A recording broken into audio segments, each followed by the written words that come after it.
오늘 다윗 이야기 21번째 시간입니다. 하나님의 자녀로 산다는 것이라는 제목으로 하나님 말씀 함께 나누겠습니다. 제 기억으로도 굉장히 오래전의 일이라고 생각이 됩니다. 이곳 미국에서 유학을 하고 공부를 한 다음에 한국에 돌아가서 대학 교수를 하고 있었던 한 아들이 자신의 아버지를 칼로 죽여서 한국 사회에 큰 충격을 주었던 사건이 있었습니다. 이 사람은 많은 사람들에게 존경을 받던 소위 출세하고 또 엘리트라고 불리던 그런 사람이었어요. 근데 더 놀라는 건 뭐냐면 그 범행이 우발적으로 벌어진 것이 아니고 아주 치밀한 계획을 세워놓고 저지른 범죄인 것이 드러나면서 그 사건이 대단히 충격적이었습니다. 하지만 요즘은 이런 일들이 우리 주위에서 적지 않게 일어나도 뉴스거리도 안 되는 그런 일들이 많이 있어요. 그 부모가 그 자식을 위해서 그동안 베풀었던 사랑이 얼마나 컸겠습니까? 여러분, 인간의 사랑 중에 그래도 하나님의 사랑의 흔적이 가장 많이 남아있는 게 있다면 부모의 사랑입니다. 부모의 사랑에 하나님 사랑의 흔적이 남아있어요. 그 하나님의 무조건적이고 풍성하신 대가 없는 그 사랑의 그 흔적이 사랑과의 관계 속에서 어디에 남아있다고요? 우리가 받는 부모님들의 사랑, 우리도 받았고 우리도 자녀들에게 그런 사랑을 주는 것입니다. 어머니는 자신의 생명을 담보로 아이를 낳습니다. 아버지는 남모르는 많은 눈물과 사랑으로 자녀를 기릅니다. 얼마 전에 저희 집에서 아주 오랜만에 닭 도리탕을 먹게 되었습니다. 저도 닭도리탕을 굉장히 좋아하는데 그날 우리 두 아이들이 얼마나 이걸 맛있게 먹는지 저는 그날 감자만 먹었습니다.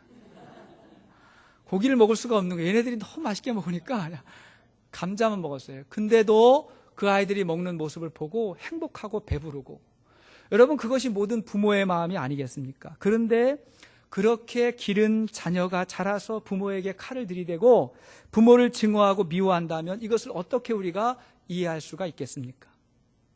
그런데 여러분, 제가 경험했던 청소년들, 제가 이렇게 사역하면서 경험했던 많은 청소년들 가운데에 자기 부모님을 미워하고 증오하는 아이들이 적지 않았습니다.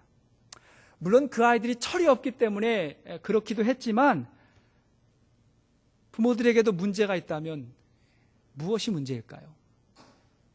오늘 본문은 다윗의 인생에 찾아온 가장 비극적인 사건을 우리가 보게 됩니다. 다윗의 아들 압살롬이 자기의 이복 형제죠, 암논을 죽인 것입니다. 자, 그 사건이 계기가 되어가지고 결국 이 압살롬은 아버지에게도 칼을 들이대고 아버지의 왕권을 빼앗고 다윗은 아들에게 쫓겨가는 도망자 신세가 되었습니다. 어떻게 다윗에게 이러한 일이 있을 수가 있을까요? 결론부터 말씀드리면 이 모든 일들은 다윗이 지었던 죄와 무관하지 않습니다. 우리가 그 다윗의 죄에 대해서 말씀을 계속해서 보았죠. 자, 우리가 하나님께 회개하면 하나님은 우리를 용서해 주시고 우리와 하나님과의 관계가 회복됩니다. 그리고 하나님은 그 죄에 대해서 잃어버리셨을 거예요. 하나님 생각하지 않으실 거예요. 하지만 그럼에도 불구하고 이미 뿌려진 죄의 씨앗들이 있지 않습니까? 그 시간들, 그 관계들, 그 일들에 대해서는 그것이 없으면 좋겠는데 어떤 식으로든 그것이 이렇게 우리 삶 가운데 거두게 되는 것을 우리가 종종 보게 됩니다.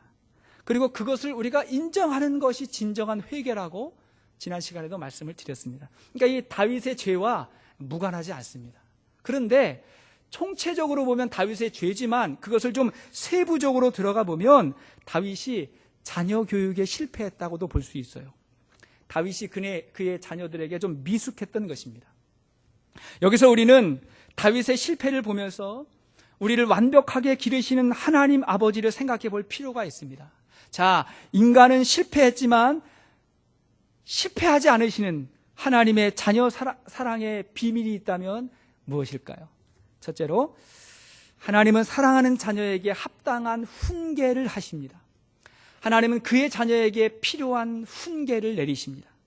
자, 오늘 본문은 압살롬이 자기 이복 형 암논을 죽인 사건을 우리가 보게 되었는데, 사실 압살롬이 그렇게 한 원인이 있었습니다. 그 원인이 무엇이죠?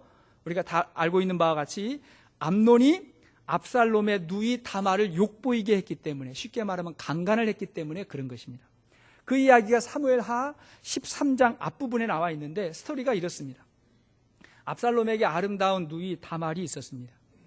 그런데 다윗의 또 다른 부인의 아들 암논, 이 큰아들이에요. 이 암논이 이 다말을 사랑해서 병에 걸릴 지경이에요. 상사병이 났습니다.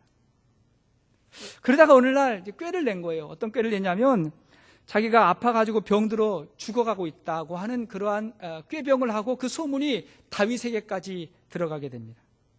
그리고는 아버지 다윗에게 이야기하기를 내가 죽게 되었는데 이 동생 다말이 만들어다 주는 떡을 좀 먹으면 힘이 날 것 같다고 그렇게 이야기했습니다. 자식이 병이 들었으니까 다윗이 순진하게 그 이야기를 듣고 그렇게 하도록 허락을 했습니다. 그래서 다말이 암논의 집에 왔을 때 기회를 엿보던 암논이 다말을 억지로 취하게 되었습니다. 그런데 그렇게 하고 보니까 이 암논의 생각과 마음이 바뀌었어요. 성경에 아주 의미 있는 이야기가 나오는데 그것이 13장 14절 15절 말씀입니다. 사무엘하 13장 14절 15절 말씀 같이 읽겠습니다. 시작. 암논이 그 말을 듣지 아니하고 다말보다 힘이 셈으로 억지로 그와 동침하니라. 그리하고 암논이 그를 심히 미워하니 이제 미워하는 미움이 전에 사랑하던 사랑보다 더한지라. 암논이 그에게 이르되 일어나 가라 하니. 여기 뭐라 했어요? 그렇게 하고 보니까 다말을 사랑하는 마음보다 미워하는 마음이 더 커졌다고 성경에서 이렇게 이야기하고 있습니다. 그러니까 이 암논은 다말을 진정으로 사랑했던 것이 아니라 육체의 정욕에 사로잡혀서 비정상적인 행위를 했던 것입니다. 오늘 설교의 주제하고는 좀 다릅니다만은 오늘날 많은 사람들, 심지어 그리스도인들조차도 결혼하기 이전에 순결을 지키는 것이 얼마나 중요한 것인지를 좀 망각할 때가 있는 것 같아요. 여러분, 그러나 성경은 명확하게 절대로 이 부분에 대해서 이야기하는 것입니다. 진정으로 사랑한다면 기다려주는 것이고, 진정한 행복한 가정을 원한다면 인정해 주는 것이고, 우리 젊은이들과 오늘날 사람들이 이야기하는 사랑 중에 그 사랑이라고 하는 것 그 속에 감추어져 있는 인간의 이 욕망이 있다는 사실을 우리가 기억하여야 할 것입니다. 아무튼 암논에게 이런 스치를 당한 다말은 자기 오라비 압살롬에게 돌아가서 머리에 재를 쓰고 옷을 찢고 그리고 통곡을 했습니다. 자기 누이의 그런 모습을 본 압살롬은 이제 마음에 칼을 품고 복수의 날을 기다리게 되었습니다. 다윗도 그 사실을 듣고 격노했다 그랬어요. 자, 21절 말씀 보십시오. 자, 13장 21절 시작. 다윗 왕이 이 모든 일을 듣고 심히 노하니라. 심히 노했다, 분노했다, 격노했습니다. 그런데 다윗이 암논을 징계했다는 말이 없어요. 그렇게 하지 못했습니다. 여기서 다윗은 아버지의 영적인 권위를 가지고 아들을 불러가지고 어떻게 보면 이 왕자의 난이죠. 자식들끼리 벌어진 이 참 좋지 않은 사건을 무섭게 징계하여야 했습니다. 자, 성경을 보십시오. 에베소서 6장 4절 말씀을 보세요. 에베소서 6장 4절 시작. 아비들아 너희 자녀를 노엽게 하지 말고 오직 주의 교훈과 훈계로 양육하라. 자, 자녀들을 노엽게 하지 말고 그 다음에 주의 교훈과 훈계로 양육하라. 이 교훈이라고 하는 말이 트레이닝입니다. 원래의 의미는 이게 징계예요. 자녀들에게 징계하고 훈계하고 양육해라. 바로 가르쳐라. 자, 잠언 13장 24절 말씀 보십시오. 잠언 13장 24절 시작. 매를 아끼는 자는 그의 자식을 미워함이라. 자식을 사랑하는 자는 근실이 징계하느니라. 자, 매를 아끼는 자는 뭐예요? 자식을 사랑하지 않는다는 거예요. 사랑하는 자는 뭐 한다? 징계한다 그랬어요. 더 놀라운 말씀을 우리 읽겠습니다. 잠언 19장 18절 말씀. 잠언 19장 18절. 자, 시작. 내가 내 아들에게 희망이 있은즉 그를 징계하되 죽일 마음은 두지 말지니라. 죽도록 하지는 말고, 하지만 희망이 있다면 그를 어떻게 해라? 징계해라. 가르쳐라. 이렇게 이야기하는 것입니다. 그런데 다윗이 그렇게 하지 못했어요. 왜 그렇게 하지 못했을까요, 여러분? 바로 자신이 우리아의 아내 밧세바를 간음했던 죄를 가지고 있었기 때문에 영적인 권위가 서지 않았던 것입니다. 자, 뿐만 아니라 이 압살롬이 이 사건 때문에 자기 형을 죽인 사건을 다윗이 들었을 때에도 다윗이 통곡을 하면서 들어누웠다 그랬어요. 그러면서도 또 압살롬을 불러다가 징계하지 못합니다. 왜 그랬을까요? 이번에도 안 한 것이 아니라 못한 것입니다. 자신도 밧세바를 얻기 위해서 우리야를 죽였기 때문에 못한 거예요. 우리는 여기서 두 가지를 알게 됩니다. 하나는 부모의 모습을 자식이 보고 배운다는 것입니다. 우리 자녀들은 부모가 원하는 대로 되기보다도 부모의 모습을 보고 따라하는 경우가 많습니다. 또 하나, 두 번째는 부모가 모범을 보일 수 없으면 자녀에게 바른 훈계와 징계를 할 수 없다는 것입니다. 그렇잖아요. 부모님이 늘 텔레비전 가까이 하고 텔레비전만 보는데 아이들에게 게임하지 말라 그러면 아이들이 듣겠습니까? 부모님들이 책을 가까이 하지 않는데 아이들에게 공부하라고 말하면 듣겠습니까? 그 영적인 권위가 있겠습니까? 그러지 않죠. 그렇기 때문에 자녀들에게 올바로 징계할 수 있는 그런 권위를 갖고 바로 가르쳐야 자녀들이 제대로 자라나는 것입니다. 근데 우리는 좀 실수해요.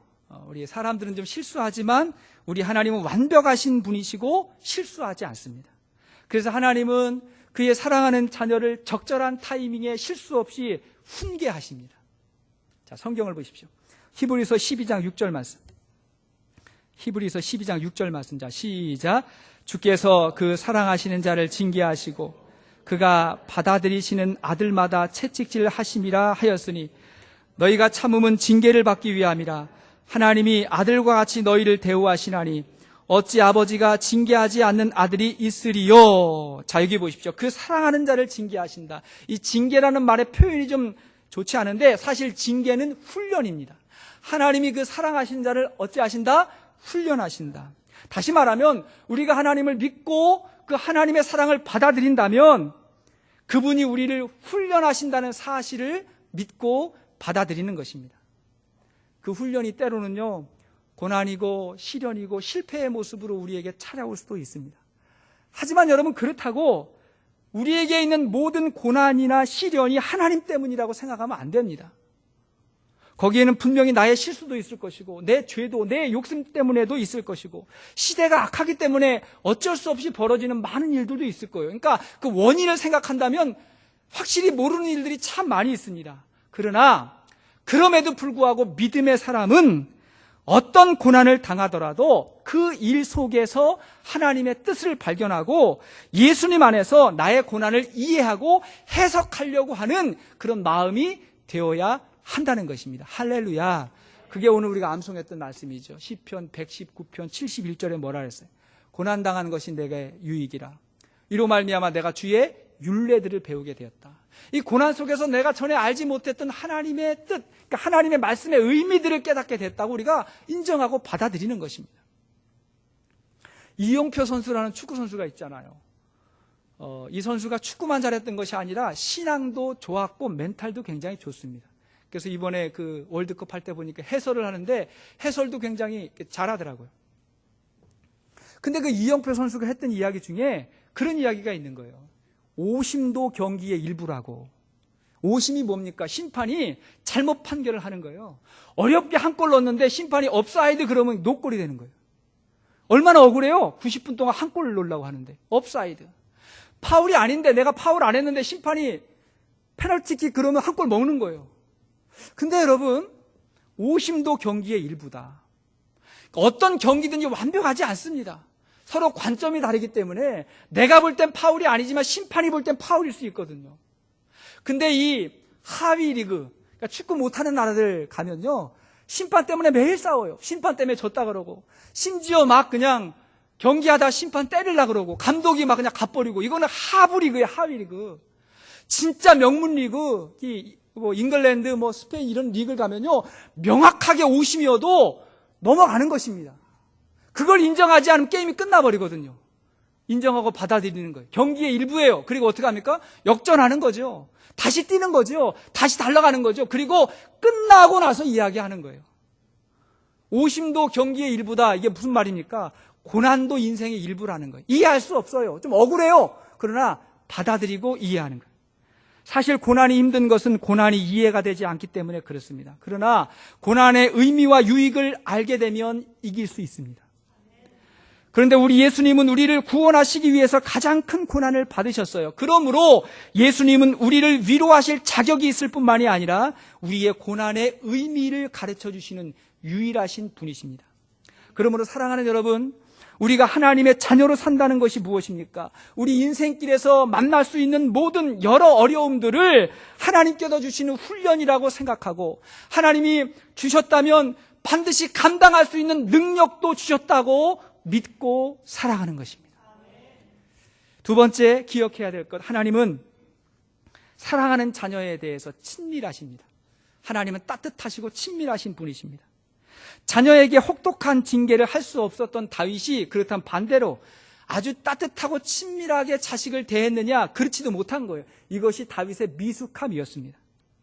암논을 죽인 압살롬은 당장의 위기를 피해서 이 장인이 살고 있는 그술 땅으로 도망을 갔습니다. 그렇게 한 3년쯤 지났을 때에 다윗이 압살롬을 그리워하는 거예요.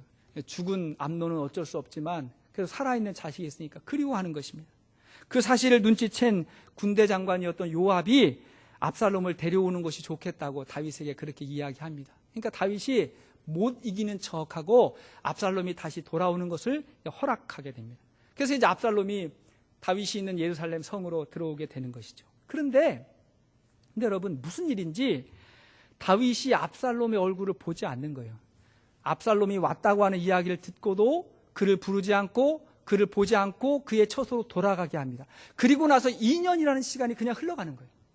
그러니까 여러분, 압살롬은 예루살렘에 와서 유배 아닌 유배 생활을 했던 거예요. 왕자임에도 불구하고 왕과 아버지를 보지 못하고 그냥 집안에 갇혀있는 그런 모습으로 지냈던 것입니다. 여기서 압살롬과 다윗이 아주 어정쩡한 관계가 되었습니다.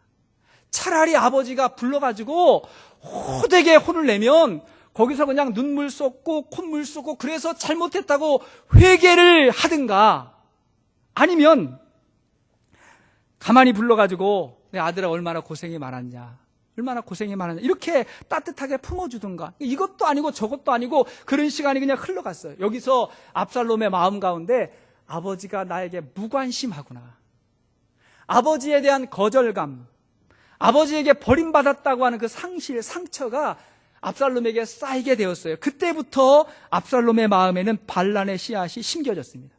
여기서 압살롬에게 필요했던 게 뭐예요? 아버지의 따뜻한 터치였어요. 부족하잖아요. 연약하잖아요. 그래도 따뜻하게 품어주는 그 마음이 필요했던 것입니다. 예전에 그 히브리 대학, 이스라엘 명문 대학이죠. 이 히브리 대학에서 역대 노벨상을 받았던 부모님들이 어떤 분이었는가를 연구해가지고 발표한 기록을 제가 이야기했죠. 기억하십니까? 노벨상을 받게 한 부모님들 도대체 어떤 분이었을까 하고 연구를 해가지고 결과를 했는데 제가 굉장히 당황스러웠습니다. 결과가 뭐냐면 아버지가 안 계셔야 됩니다. 왜냐하니까 역대 노벨상 수상자의 50%가 어머니하고만 살았어요. 아버지가 일찍 돌아가시든지 아니면 떠나든지 어머니하고만 살았어요. 그러니까 저하고 비슷한 경우는 저도 저희 아버지 얼굴을 기억하지 못하거든요. 어머니하고만 살았는데, 그랬는데 제가 아버지가 되고 보니까 당황스러운 거예요. 뭘 해야 돼, 자녀들에게. 뭘 해야 될까? 최근까지 한국에서 명문대학을 가려면 3박자가 갖추어져야 된다, 그런 이야기 했어요. 3박자 갖춰야 된다. 첫째는 뭐냐면 아빠의 무관심, 두 번째 엄마의 정보력, 세 번째 할아버지의 경제력. 이걸 보면 아빠는 그냥 옆에만 있으면 돼, 사고만 안 치면 돼, 그런 이야기를 제가 들었으니까 굉장히 당황했거든요. 당황했는데 최근에 제가 아주 희망적인 조사를 보게 됐어요. 한국의 초, 중, 고등학교에서 1등을 하는 아이들의 가정을 조사해 보니까 아버지하고 함께 저녁 식사를 같이 하는 아이들의 성적이 그렇지 않은 아이들보다 월등히 높았습니다. 3배 정도가 높은 거예요.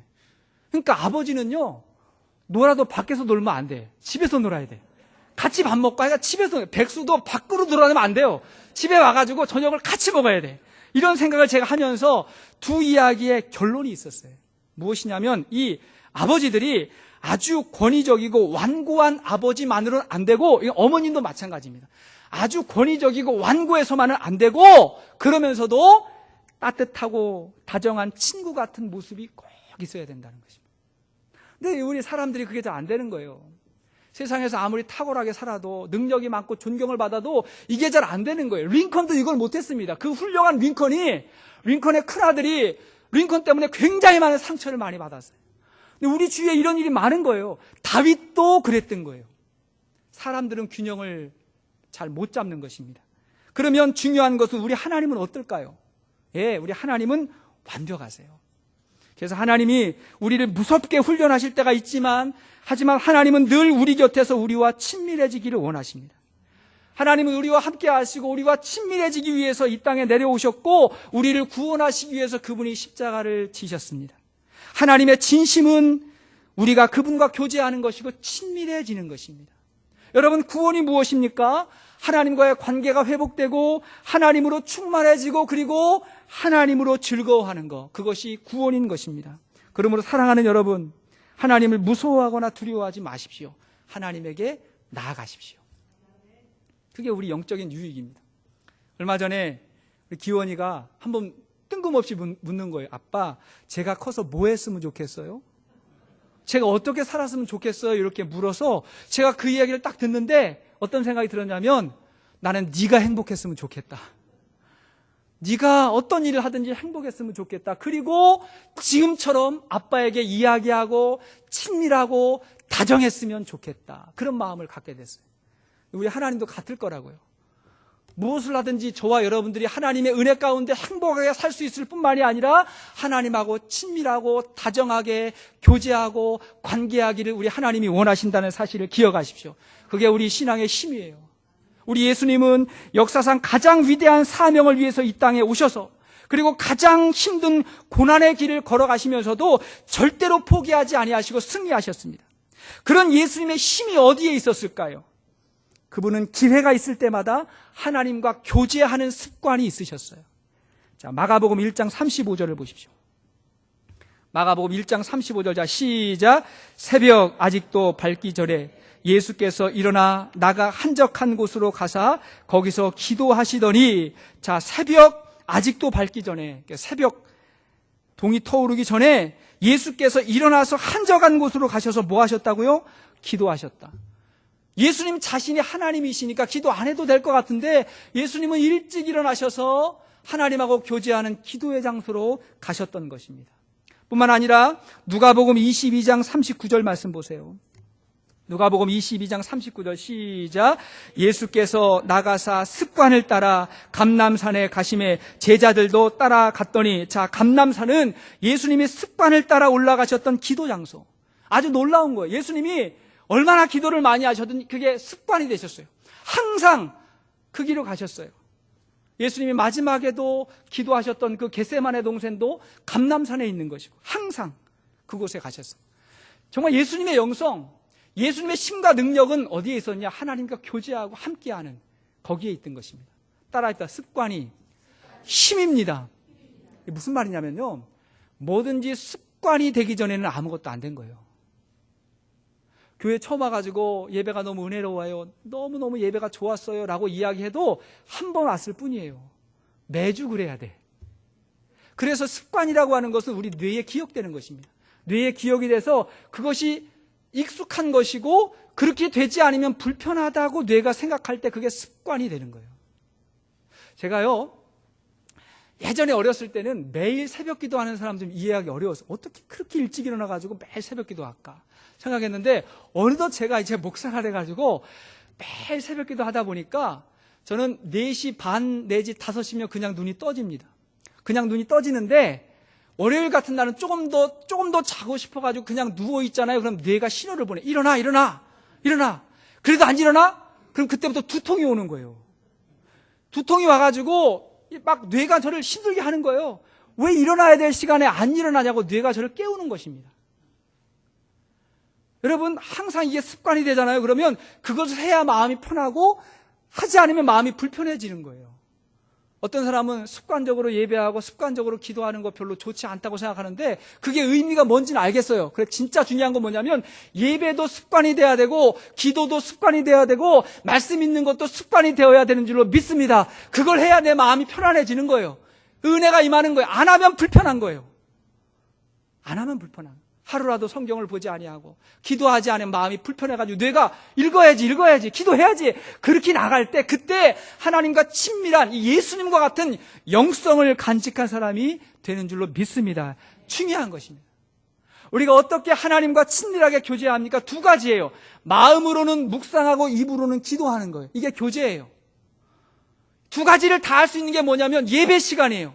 마음으로 묵상하고 입으로 기도하는 거예요. 표현하는 거예요. 예수님 앞에 나와서 예배하고 기도하는 것입니다. 찬송가 539장 찬송 보니까 너 예수께 조용히 나가. 제가 설교 준비하다가 이 찬양이 생각이 났어요. 너 예수께 조용히 나가 내 모든 짐 내려놓고 주 십자가 사랑을 믿어 주 십자가 사랑을 죄사함을 너 받으라 죄사함을 너 받으라 주 예수께 조용히 나 내 마음을 쏟아놓으라 내 마음을 쏟아놓으라 늘은 미리 보시는 주님 그 은혜를 베푸시리. 아멘. 사랑하는 여러분, 하나님의 자녀로 산다는 것이 무엇입니까? 힘들고 어려운 일이 있을 때, 마음이 우울하고 낙심이 찾아올 때 하나님 앞에 나와서 우리의 마음을 쏟아 놓으면서 하나님과 기도하는 것입니다. 거기서 하나님을 만나고 하나님이 주시는 사랑과 격려와 위로와 용기를 경험하고 그 음성을 들을 수 있는 사람은 승리하게 되는 줄로 믿습니다. 세 번째로 하나님은 사랑하는 자녀에게 자기 자신을 주십니다. 하나님 자신을 내어주십니다.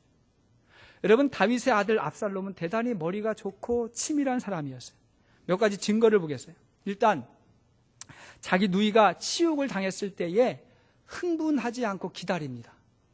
되게 흥분하는 사람, 말이 빠른 사람은 이렇게 시시해. 인내하고 기다리는, 자기 감정을 컨트롤할 수 있는 사람이 굉장히 무서운 사람입니다. 자, 22절과 23절 보십시오. 22절과 23절. 자, 시작. 압살롬은 암논이 그의 누이 다말을 욕되게 하였으므로 그를 미워하며 암논에 대하여 잘잘못을 압살롬이 말하지 아니하니라.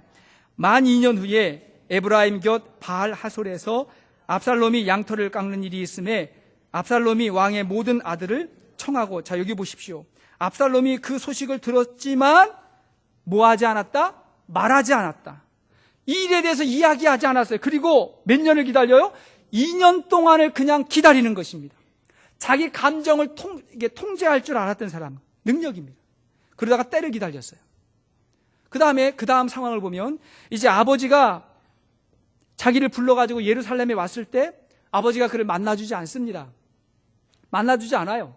그때부터 이제 압살롬이 반란을 꿈꾸면서 했던 일이 뭐냐면 준비하는 거예요. 어떤 일을 하느냐?